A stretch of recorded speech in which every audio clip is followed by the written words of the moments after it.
Kind of curious when you look at film, what you see in Walter Clayton Jr., how difficult he is to deal with.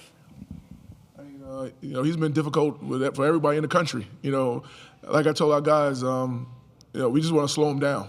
Over the last 5 games, he's been averaging even more than he's been averaging the whole season. He's been averaging 21, points a game, shooting 42% from 3. Those are real numbers, and he has to be slowed down. We know I'm not gonna use the word stop, because a kid like that is gonna get enough touches, going to get enough opportunities to score the ball that we just have to slow him down. We just can't allow him to have a big game, right? If he gets 10 points, 12, that's okay. We just can't have him get the 25s and the 30s and things of that nature. So he's public enemy number 1 for us, and hopefully we can do a good job collectively of shutting him down. It's not going to be one person. It's going to be a team effort, and I think everyone's excited about the challenge. That's Christian talking about the lessons that the team learned from last year's CIT tournament title. He talked about how the halftime score isn't the final score, and they have to keep that mentality. What lessons are you going to draw from in trying to prepare for this Florida team that has been just dominating the entire year?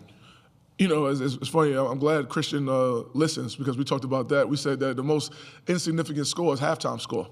Because whether you're up, whether you're up or whether you're down, clearly the other team did something to you that you have a chance to do another 20 minutes to get back, whether you're winning or losing. So the most insignificant score is the halftime score. And for us against last year, the CIT, we were down 18 at one point. And we just kept chipping and came back and won that game by double figures.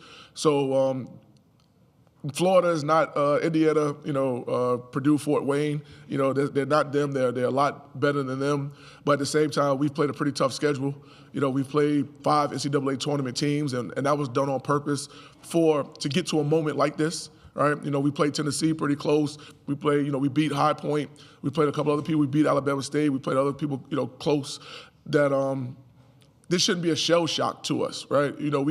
We have to withstand the first blow. Because I know Florida's playing for a national championship. But the thing I tell our guys, if we're one of the 68 teams here, we're playing for a national championship too. So we have to be able to withstand their first blow, those first 2 medias, to try to make it a game. Any other upset that we've had in 2012 with Missouri, in 2019 with Alabama, those were all close games in the first half, and it gave us the confidence to kind of push us through the second half. And that's what we're hoping for with tomorrow against Florida.